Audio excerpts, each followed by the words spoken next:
Dr. Raman, welcome to the podcast. Thank you. Happy to be here. Yeah, thank you so much for being here. And for those who don't know, Dr. Raman was my professor for my psychology of music class over at UTD. Such a cool class, honestly. Well, I really enjoyed having you there as well, and with all your insightful questions sitting in the first row, and it was fun. Yeah, that's after sitting in that class, I think a lot about wanting to engage in my classes, like talk to the professor a lot, but a lot of classes aren't designed that way. Right. So I'm always like, wait, I want to talk about this and back and forth. But with music, it's so easy to do that because everybody has their own opinion and can relate to music. Yeah, in fact, studies have also shown that there have been actually studies that have been done in like social psychology, which have shown that one of the first topics that people choose to discuss about when they're meeting new people is to talk about music and common Oh, interests in music, kind of like sports. So that's sports right. and music are like on par, I think, with each other, and maybe movies, but then music is a sure thing that most people use because not everybody watches sports or is into sports, but for some Hmm. reason everybody is into music. Right. Yeah, I mean, when we talked about the evolution of music, we talked a lot about being the most basic form of communication, or we talked about how communication kind of established from music almost, and how there's music in the water, music in the wind, music in the birds, in the animals. So it does feel like almost universal language, um, almost like the language of the heart. I mean, I don't know. I guess people say that's love, but Yeah, well, music is not very far away. If one of the reasons why I think even in nature, like birds, female birds want to mate with like male birds who have good plumage and everything. But then one of the things that male birds also use is their sense of sound. So, for instance, peacocks do a dance. They're very good at dancing and they show off all their feathers and everything. And I think we even covered this in class.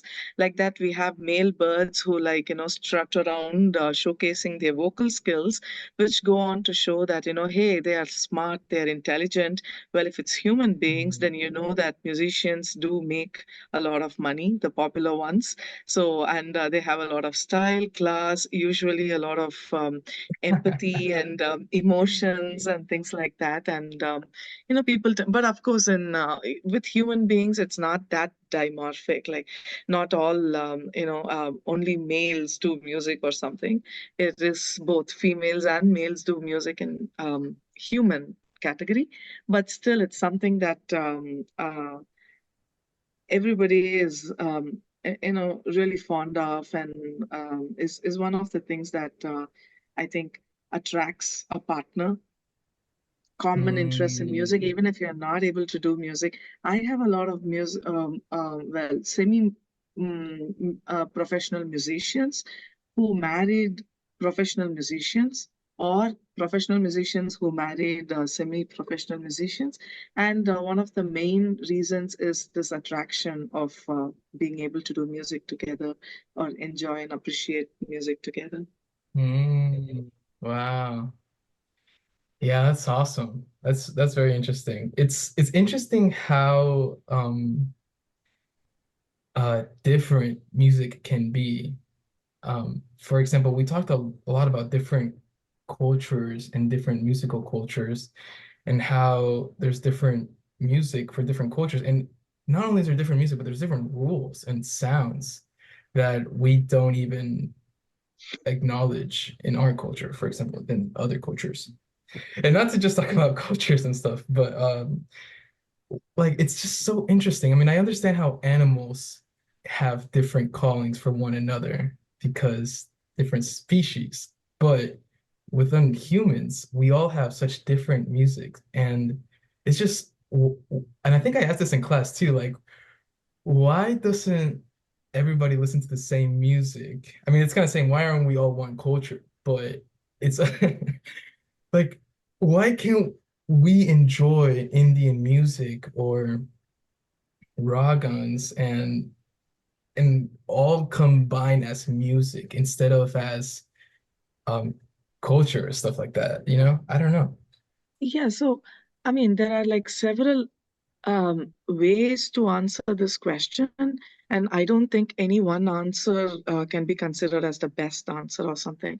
It's like kind of asking the question of why are there so many varieties of flowers or colors, Mm, or flowers with colors, different color combinations. Why can't everything just be blue color or red color or whatever, so that's on a very philosophical level, and I'd like to start off with that, saying that perhaps one of the things is for us to enjoy the various varieties that are offered in nature. That's why we have so many different sounds, different mm, music, just like how we have different flowers or colors or food, etc. But on other levels, like zooming in from the very broad level to slowly narrowing in down to the individual level, there is the individual preferences, and not everybody likes the same food. You might have been raised as siblings in the same family, but siblings still have strong food preferences, likes and dislikes. So I know families where moms have to make a different dish for each sibling in the family because of strong preferences. So there is that. But somewhere in between also is the influence of culture, your home, your parents, what they listen to, your family, and what kind of music you're surrounded by, where you grow up, and all those kind of things. But there is one thing that I did realize that.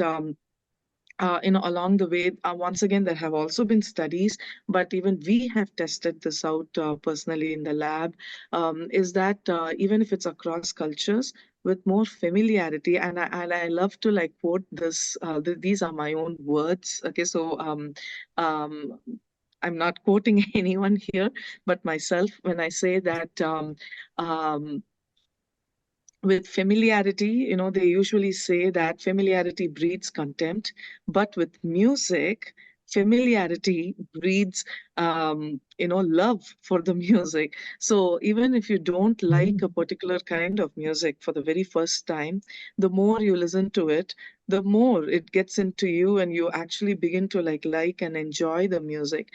Whereas, try doing that with like people or anything else, it really maybe food to some extent, the more you keep trying a particular cuisine, the more you're likely to enjoy and fall in love with it at some point of time. It's happened to me. But with music especially, there is no music that in fact I've only heard it, myself included, like I mean it's personal experience as well as friends and family around me. There are people who have composed music that is impossible to kind of like at the first go, and we call it like, oh, it's slow poison, it's going to like slowly get into your senses and make you enjoy it. And that's really true. 5 times after listening to the music that you don't like at the first hearing, you find that you really really love this music 5 times later. So I don't know if you've ever experienced that, but that is how people grow to like music from different cultures. They exploit it and they really like it and appreciate it because they get more and more familiar with the music that mm. they're listening to. So that's one of the, and many studies have been done with this as well. With familiarization, you actually don't end up not liking the music, you actually end up loving the music. So Wow. That is so interesting, right? interesting. And Yeah. it's so interesting how that is unique to music and not like your homework and like knowledge. Like just because you study a lot for an exam doesn't mean you're going to love the exam or that Yeah. subject. Yeah. Yeah, sometimes you might not. I mean, it's Mm, like a hit or miss. But then with music, what we have seen so far is that it's almost always a sure hit. There is still a little bit of room for doubt.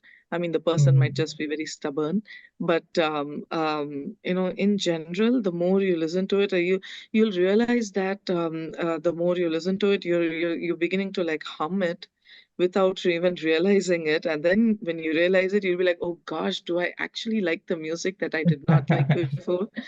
So that has happened a lot to a lot of most people, it's a very common experience. Yeah.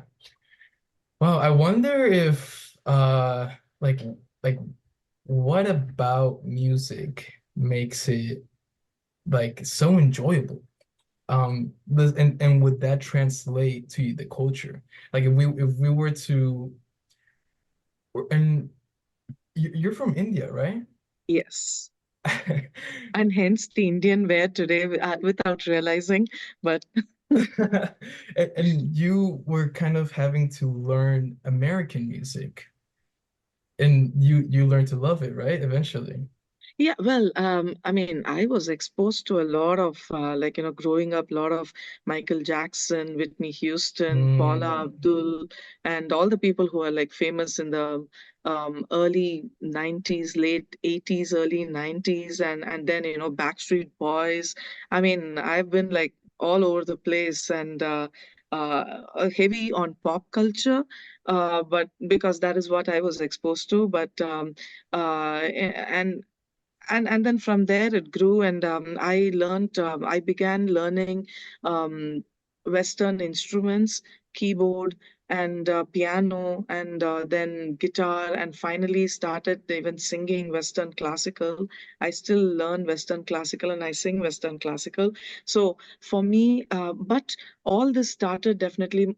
I should also mention this before going into that I was also in a Roman Catholic school from like Mm. age 3 till like I completed my 12th grade. Oh, So all gotcha. that had like a heavy influence on, Western music has been like European music has been with me from a very, very young age.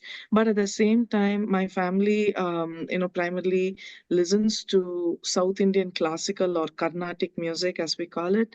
And that music has also been there side by side, and I've been like in and out of Carnatic classes. Currently, I actually teach Carnatic music. I can't believe that, but I Wow. have some personal stories to share when we come to that. But anyway, growing up with two styles of music simultaneously all the time has been incredible because it has like I feel very blessed being in this juxtaposition, the right central point where I can appreciate both forms of music.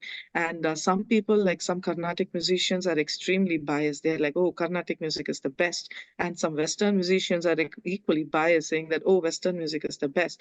But here I am in the middle and I say both, and I wish I had a third dimension, but my third dimension just has been appreciation. I haven't picked up anything, but just having these two styles of music, growing up with them and learning them and going deep into them has given me so much of appreciation of music that I just feel very fortunate to have had this experience.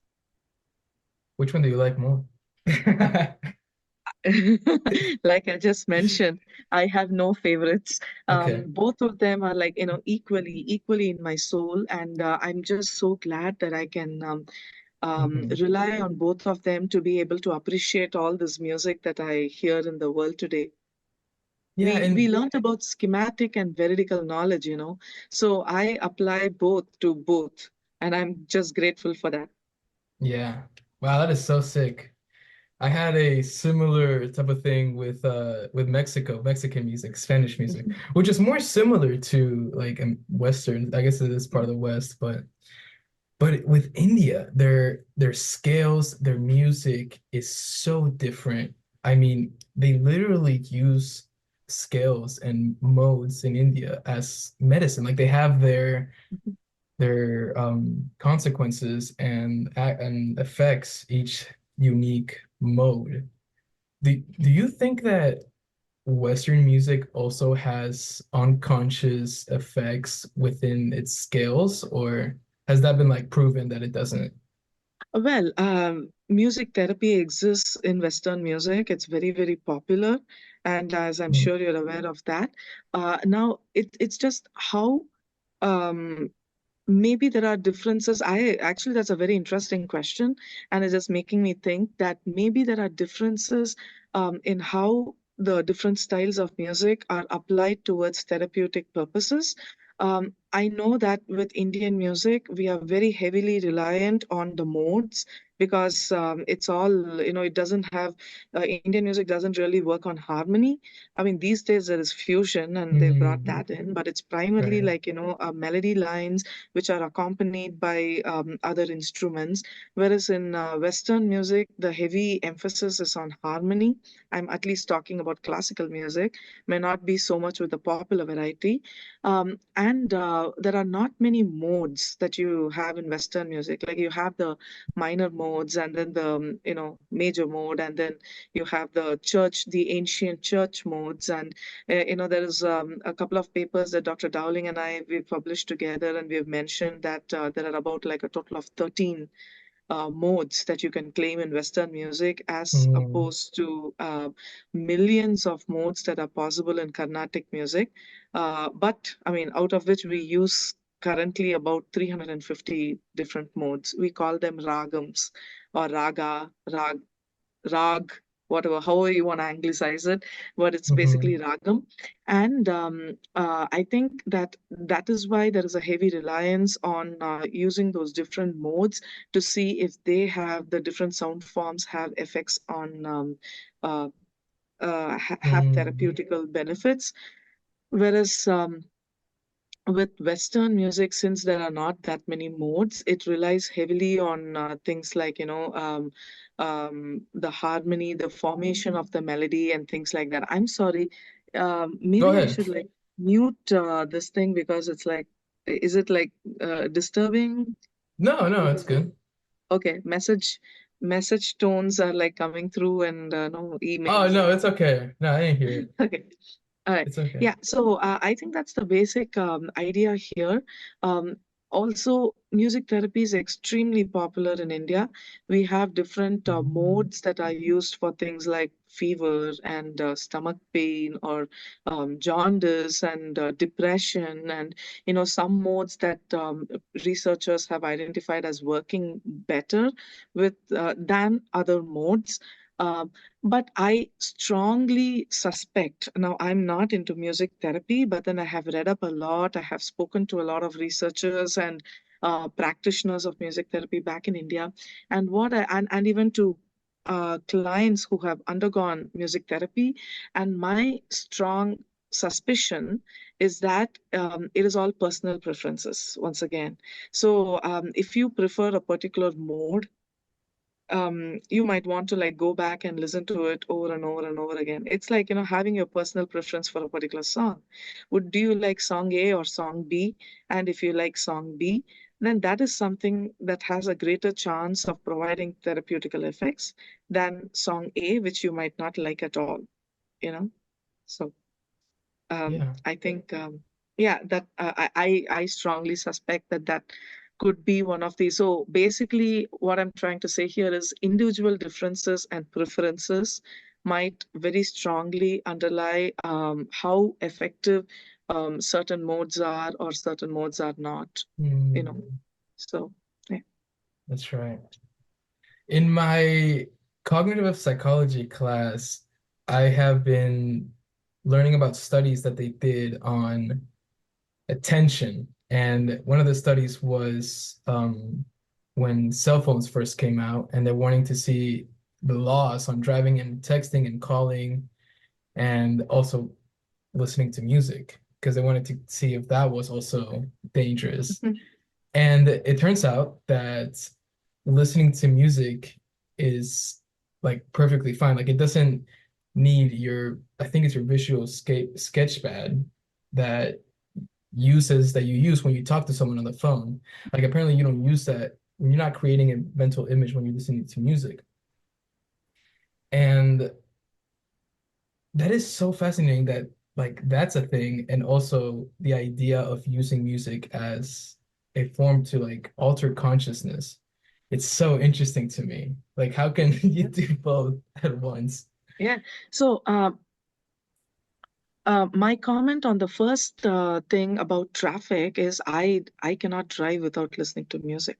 But there are some moments when it does seem a little dangerous because I tend to hit the accelerator as I tend to Mm. like I actually sing. I do my most of my music practice happens when I'm driving, and it's a great way to like warm up and practice all the things I need to practice while driving because it's just my personal space. I don't have to worry about anybody else listening to me or not listening to me or things like that.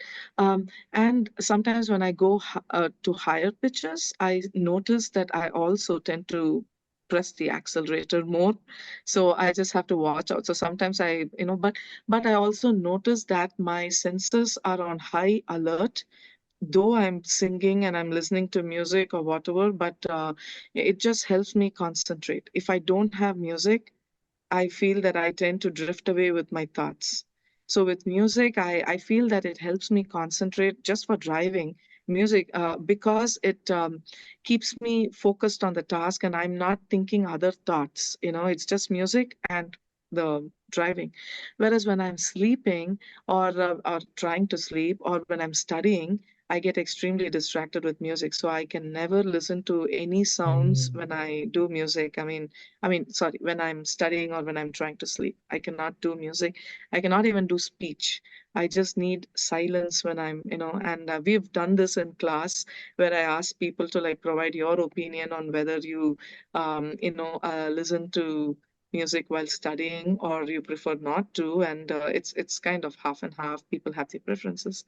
So, could you tell me what the second thing was that you mentioned? Oh, yeah, right, about the uh, experiences, right? Right, The altered states of consciousness with Yeah, altered states of music. consciousness.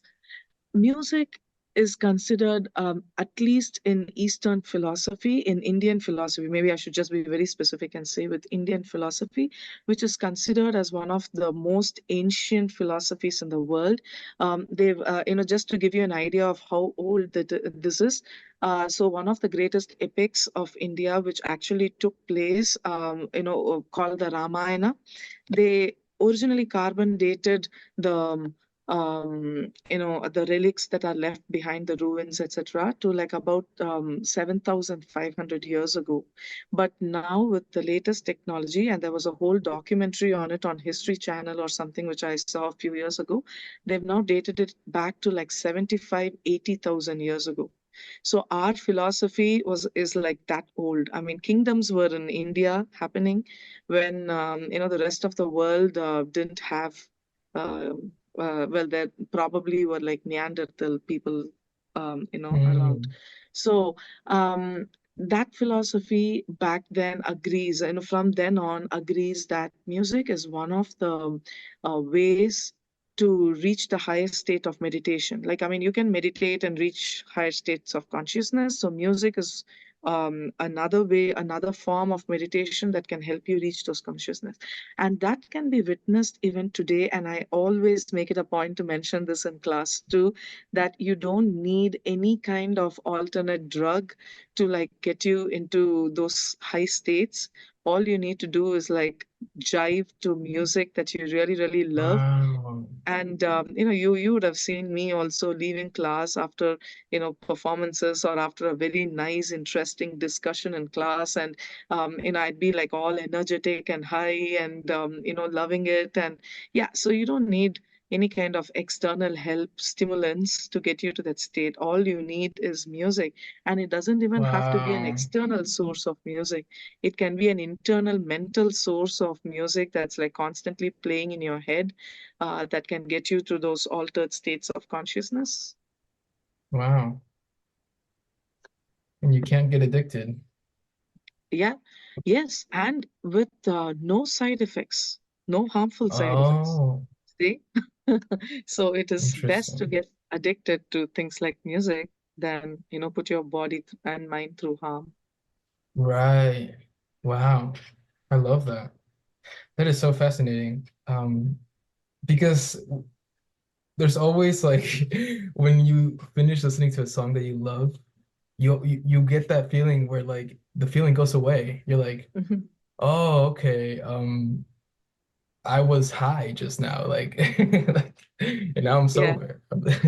Yeah, exactly. And you can like do that whenever you want to. And there's like new music that can get you there and Wow. and then you can like safely come back down from the higher states. And yeah, it's very safe, it's fun, and it is readily available at your disposal. You don't have to like, do illegal things to like, get into trouble for these kind of things. Wow.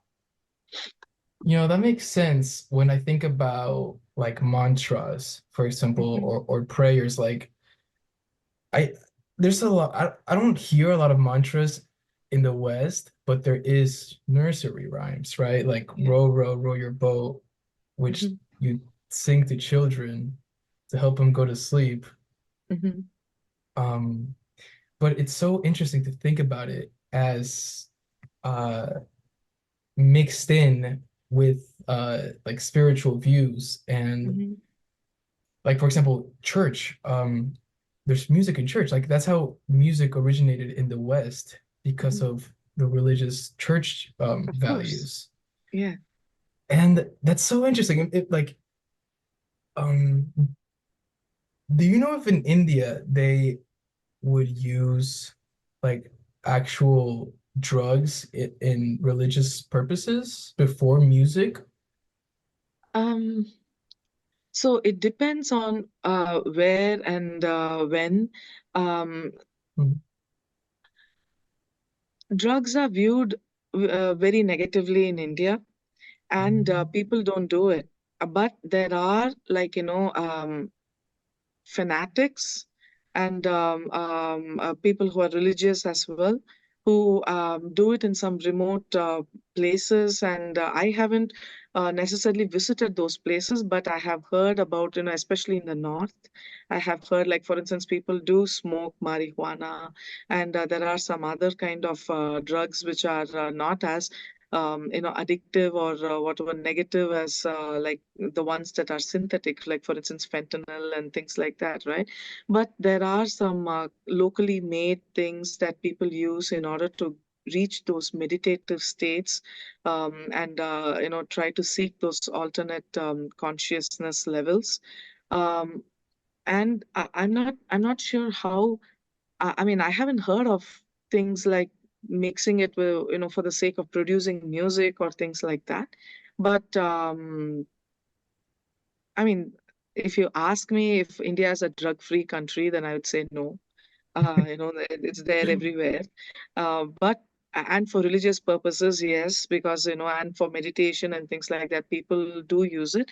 But it just depends on where and when, and it's not something that's readily available. And it's like remote, and like there is the whole popular story of the Beatles who visited India, and for the sake of learning meditation and things like that, and their experiences, and then the music that they brought out after their experience in India, and that the music that came out after that, you can hear a lot of Indian influence in that, Indian music influence in that. So things like that have kind of had a um, different view of how people, talk about India and things. But yeah, I mean, if I go to a temple for worship or a church for worship, I don't um, experience any of these things. Hmm. Okay. Interesting. Yeah, because it's fascinating how and do they have music in the temples? Yeah, Oh right. yeah, all That's the all the time. time. There is, Yeah. yeah. In fact, sometimes I'm like, I just wish they had a silent area where you could like go and like be in peace. But then it goes Yeah. hand in hand with that. Wow. Yeah. That It's is not like a choir singing or something like how it occurs in churches. They right. usually play something over the loudspeaker, some devotional music, something, or there are live performances that happen from time to time, especially during some kind of festivals or special occasions. Wow. And I love that. How does microtonal tunage kind of play into um that aspect? Is it very unique, like microtonal music in the East, or is it very common? It's very common. So we call it here in, so I should say the Western scientists and musicologists, they call it as microtonal tuning. Basically, what it is so in Western music, the notes are all very single and individually sung or played. Like for instance, I'm just having a little bit of throat issues, so it's not the best, but I'll just try and hum a bit. So in Western music, it's something like la la la la la la la la. So for instance, if you were to take a song like Twinkle Twinkle Little Star, it would all be like simple notes la la la la la la la. Okay, whereas with Indian music, we have connections between those notes. We can. So here is a wonderful, what do you say, extension to music that Indian music has to offer. So we can use single notes if we have to, and if it will provide a nice contrast. But we mostly rely on what we call as analog music, which means digital versus analog. So analog music is where you combine from note to note. So for instance, the scale, the Western major scale, la la la la la la la la, will not be sung like that. It'll be sung like la, sa, re, la. Those are the two notes. So the Wow. first note is a tonic. You don't do much with the tonic, no, the first note. It's the other notes. My teacher always tells me, my Carnatic teacher always tells me that the tonic and the dominant, that is the first and the fifth notes, which are the most important, should be a point, whereas the other notes should be an area. So they should cover a little bit of an area. So for instance, la, that's your first note. You don't do anything to it. Sa, re, that's just the second note. La, that's your second note.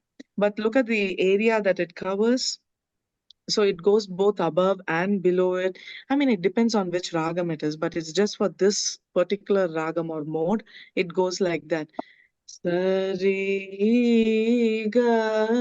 Ga doesn't shake too much. That is a third note. Ga ma. The gentle shaking there. So ma is the fourth note.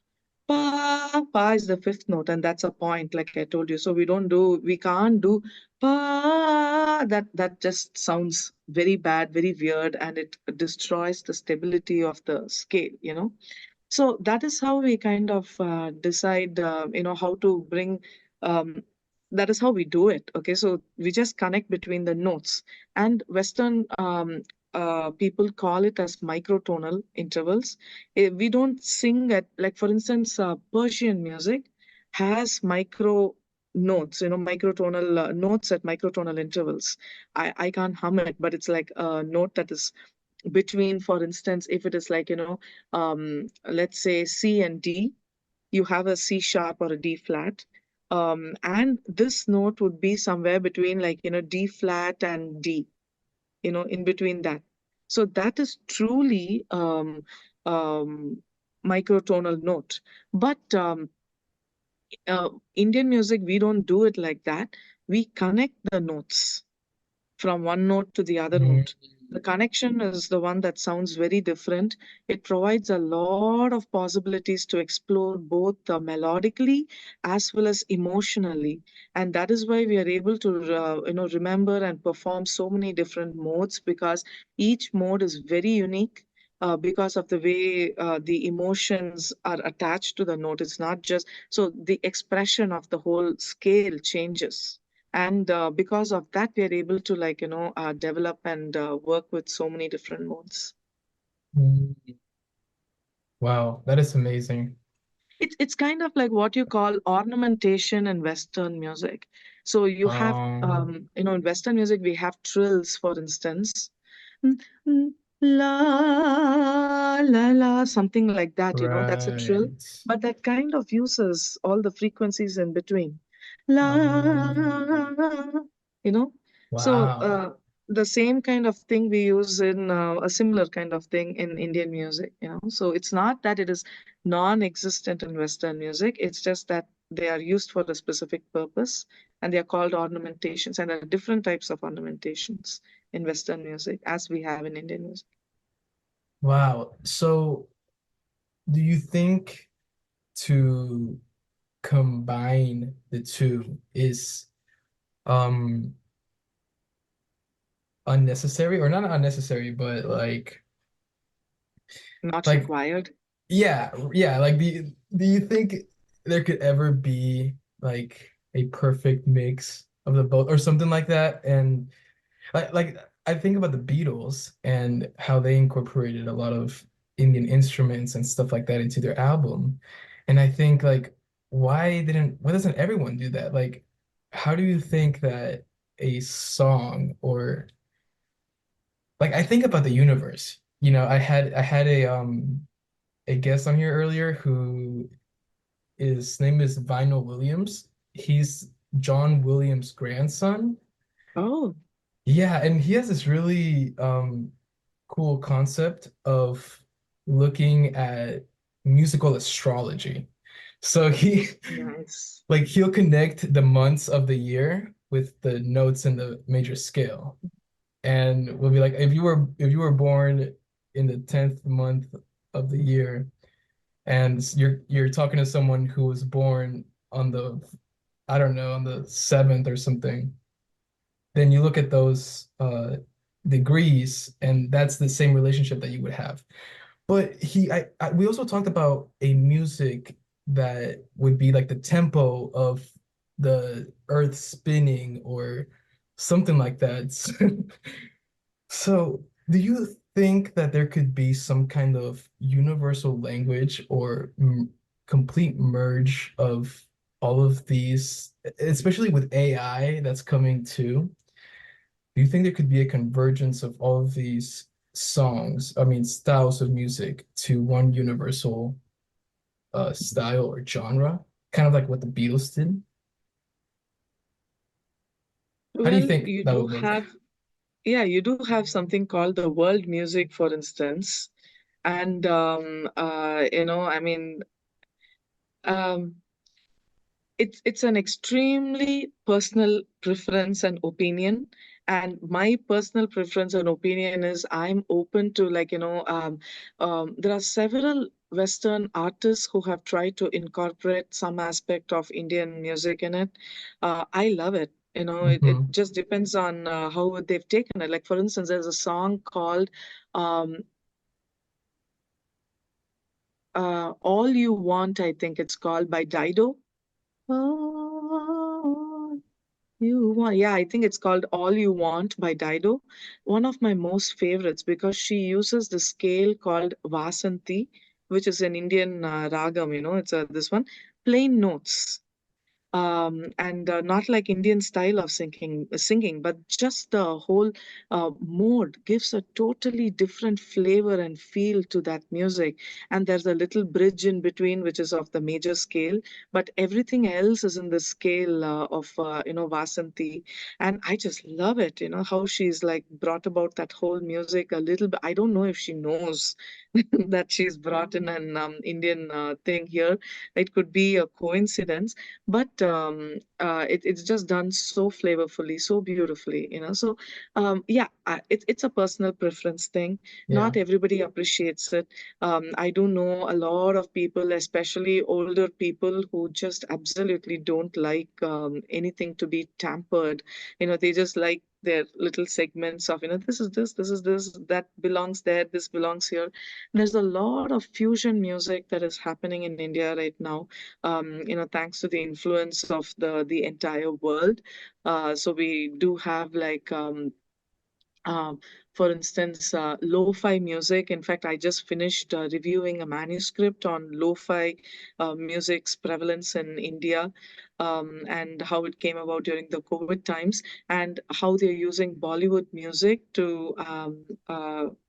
they are making it into a lo-fi kind of a version of it, and how many of these participants in the study, who are all the Gen Z group, how their parents and their grandparents absolutely abhor the lo-fi version of music that they are very familiar with, like Indian film music that's been converted to lo-fi music, especially the older Indian film music, like from the 40s, 50s, 60s.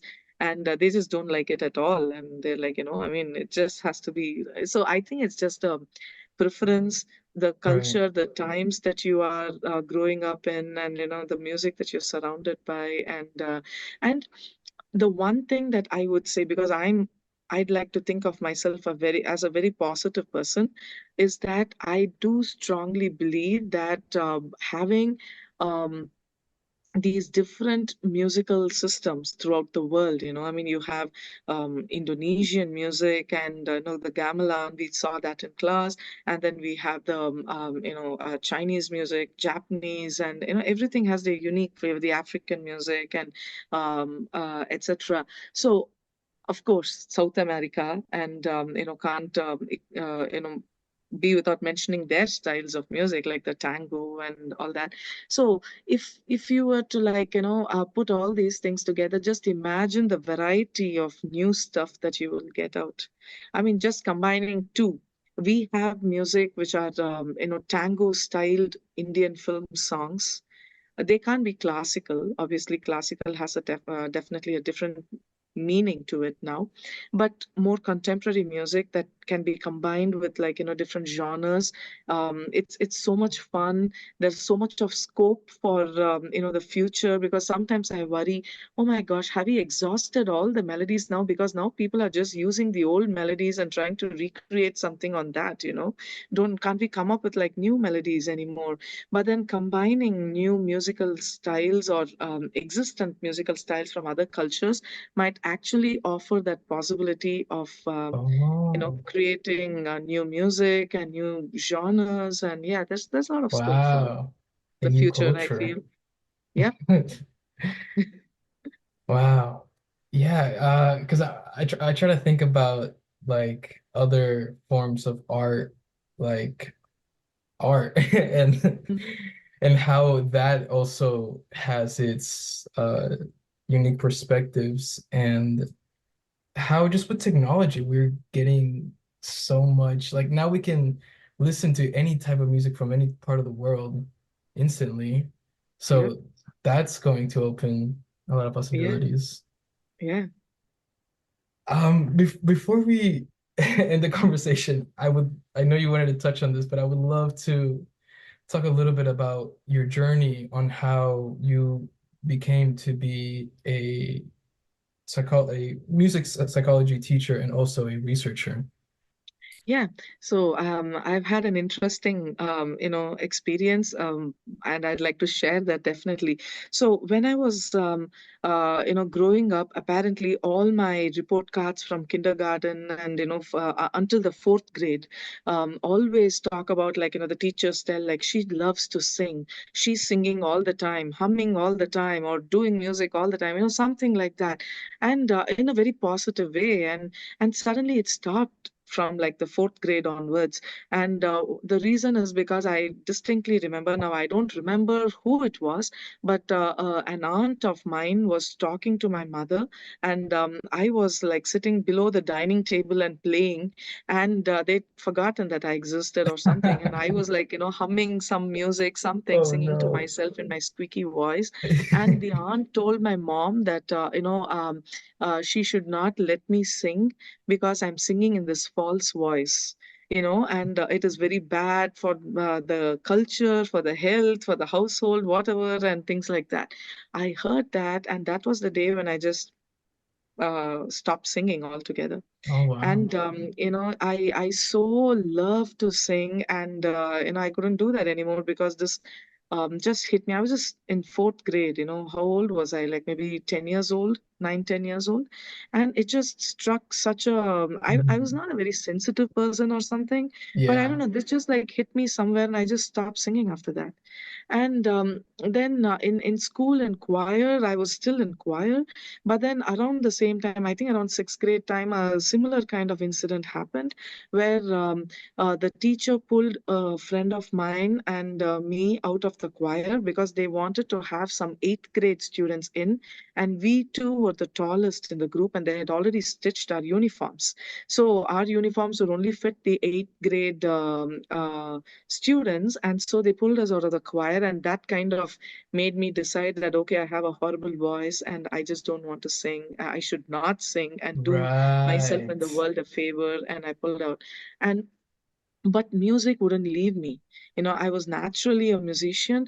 My dad got me a little keyboard when I was like some maybe 4 or 5 years old, and so I continued playing on the keyboard, picking up songs on my own. Those days I wanted very badly to learn piano because we had a piano at school, and Roman Catholic school, and they used to play the piano while we went marching past to our classrooms. So I really loved that, but unfortunately we didn't have any piano classes near my house, so I couldn't learn piano. I was an autodidact, self-taught, and I grew up that way, learning to play the keyboard. And eventually, when I came to, I think, um, ninth grade, I started performing for my school, like, playing the Mm. keyboard. But, and then 10th, 11th, 12th, and then I came to college and I continued to perform on the keyboard. But I knew something was missing. Like, I mean, I love music, I love performing, everything, but there was something a little unnatural about it. I couldn't put my finger on it. And then there was a person who played the bass guitar, who was our coach. And I picked up the bass guitar from him, and I loved it. It was a huge relief, but there was still something else that was missing. I finally got the opportunity to train my friends and my band. I had a band called Essentia back in college days. Oh, It was an cool. all-girls band, and then we, Wow. of course, had some. We included some boys later on, who are, some of the girls and boys from our band are currently professional musicians in India, and they travel around the world and perform, and it's just amazing. Wow. So I'm so proud of that. So anyway, when I got around to training my own band and all that, I started and I could only sing and show them what I wanted to do. And my friends really encouraged me and said that I had a really lovely voice. I should think about singing again and all that. So it was in college that I got back into singing. So here's a big thing for everybody out there, because I've met so many people who have been discouraged at a very young age from doing music because of various little issues like this. And I just say, please don't lose your hope or heart over it, and just do what you feel is natural. So once I got into being able to sing music, nobody could stop me. I was like going to all competitions, primarily playing the instruments, keyboard or bass, but I would harmonize and things like that. And then eventually it became such a level that my parents were worried that I was not going to do well in my studies, because I was all the time like missing classes, and in college days. And I did do well in studies, and that is Nice. when my dad found this field called music therapy. He happened to like Oh, go somewhere, meet somebody, something, because it was not prevalent in India back then. In fact, wow. even psychology was not prevalent when I picked up psychology. I remember my neighbors' parents. They came and they asked if I did so badly in my high school, and is that why I'm choosing a subject called psychology, which was completely unheard of. So Oh, and then once, so I took psychology for my bachelor's and master's. And then I wanted to do music therapy, but music therapy was not a course back in India. And it was not very prevalent in America too. So it was very, very prevalent in Europe. but I didn't have, access to go to Europe. I was able to come here to America, and guess what? Dr. W.J. Dowling, who's considered as a pioneer in the field and who's basically nicknamed as the father of music psychology, had his lab at my doorstep. It was like, when I first landed here, I was in Plano, and it was 10 minutes. UTD was 10 minutes away from my house. So the moment I visited him, and I wanted to do clinical psychology for my PhD, but then I changed everything, and they gave me admissions into UTD, and I decided, I knew then and there that that was it. I mean, no one can now question me about whether, I'm spending too much time on music and therefore not focusing on psychology, because I was doing music Mm. psychology and listening to music all day long, doing music all day long, at the same time understanding all the, well, not all, but so many different facets of how music affects us internally, cognitively, mentally, so many different, emotionally, everything. And I not once did I regret, taking this field. It's just Dr. Dowling is an amazing professor and guide, and he gave me full freedom to explore what I wanted to explore in my PhD, and that's how my journey began. And today I feel so grateful that I'm able to come and share my, whatever I have learned and whatever I have experienced with my classes, teaching psychology of music, talking to you, doing, so much of interesting research work that nobody has ever ventured into.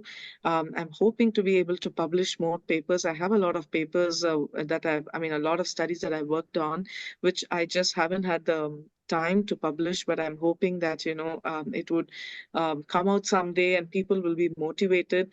Most of my studies are cross-cultural for the very reason that, there is not a lot of people who can claim to be truly cross-cultural like myself, born and brought up and, everything in India, but then doing both styles of music and coming here and being able to address research questions cross-culturally.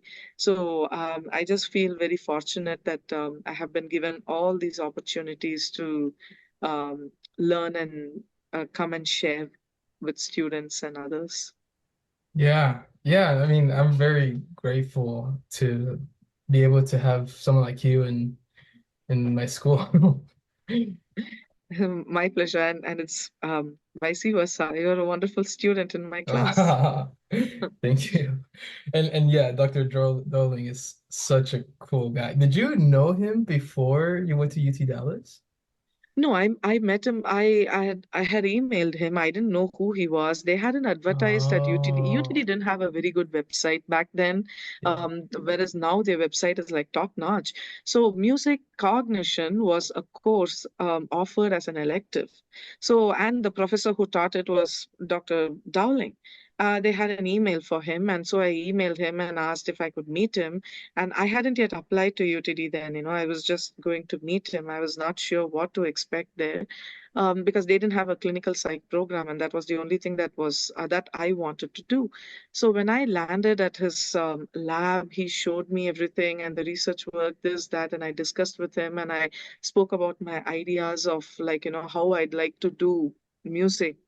Psychology research, and he was so agreeable and contributed on so many ideas, and that just made me decide that that was it. So it was like, meeting him and my and understanding about the topic. It was just love at first sight. I was sold on music psychology, and that is what I wanted to do. So yeah. Wow, that's amazing. Yeah, Well, thank you so it was much, wonderful. Dr. Yep, Raman. my pleasure. Yeah. Thank you. It has been so nice talking to you. And for those who may want to reach out to you with any questions or something like that, or maybe even check out some of your studies. Oh, I wanted to ask you, did you have are you working on any research studies right now in Yeah, UTD? yes, a few of them. Yeah. You want to talk about it or like maybe just like what it's called or Oh, something, what you're studying? okay. So right now, I mean, Dr. Dowling just retired. in December. Really, really sad, but I mean, I'm still in touch with him, and so we're working on a few things. We're trying to actually wrap up a few things that we started. One of the things that was his pet project, and he started in 2008, I believe. Before Um, I got roped into it in like 2009. Was a study with wrong notes and various aspects of it, mm, cross-cultural. So I did a lot of cross-cultural work on it, and currently we are doing some studies involving minor scales. So that is one of cool. the active studies that we are doing. There are also a few studies that we just kind of wrapped up last year, and we are kind of trying to write up on those. One article of the series of studies has already been published. It's on sorting, and it was with Western music, piano melodies, and now we are working on Carnatic music, an Indian version of it, as well as with different melodies, and we're trying to wrap that up. We are also trying to wrap up. A study that we did with color, emotion, and music, with Western music and Indian music. And Wow. we've collected all the data, everything is collected, but then we just have to, like, sit down and do the analysis and writing and things like that. So we also did a study with Parkinson's and Carnatic music. And Whoa. yeah, once again, a lot of data for that. And we need to, like, um, work on it. So yeah, several things which we've worked on, but it's just, life takes over. So we just have to like find some time to sit down and actually get down to publishing them. But it's definitely a good field, a good modern field to go into for people who Oh, love oh, both. absolutely. Because I mean, if you love music, then and if you want to know why you love music, because so many of you have told me that you can't live without music even for a day. There are students who claim that they can live without water or food for a day, but they can't live without listening to music. So even if they don't have the devices to listen to music, they have their inner devices that constantly play Mm. music. So if you're curious about that, and this is the field to be in, and especially if you love music, then you don't have any excuses for why you're focusing so much on music and not on your studies, because I mean this is the field that you're studying in. So see, the perfect excuse. Perfect. Yeah. So yeah, thank you so much one more time, Dr. Roman. We're My just pleasure. at the hour Yeah. mark. But yeah, Thank you so so much for of inviting me. course. Sorry, I just wanted to say Oh thank you yeah. so much for inviting me and for giving me this opportunity. I really enjoyed the really insightful questions that you asked me. It Some questions really made me think on the spot, and I really Yeah. enjoyed that. Yeah, thank you. Me too. Great answers, honestly. Very inspiring. Thank you. So thank you. The link to send you your email would be in the description. And also for finding your research, that's just in the UTD or is there like Well, you could just type in Rachna Raman on Google. It shows up a bunch of things. It shows our lab webpage also. And there is another Rachna Raman MD who's, a medical doctor. oh So, cool. yeah, just if you type in Rachna Raman UTD, then you should be able to, like, find the pages that I'm on and our research work and things like that. Perfect. And that will be in the description. Yeah, awesome. And also, if you could send me a link once this is, you said on Sunday, Saturday or Sunday. So Yeah, it when should it's come up live, yeah. on. Yeah, Of course, I'll send you a awesome. link. Yeah, perfect. All Thank right. you. Thank you so much. And good to keep in touch with you, Eric. Yeah, you too. We'll stay in touch. Yeah, all right. Take All care. right, Bye. bye. Thank you.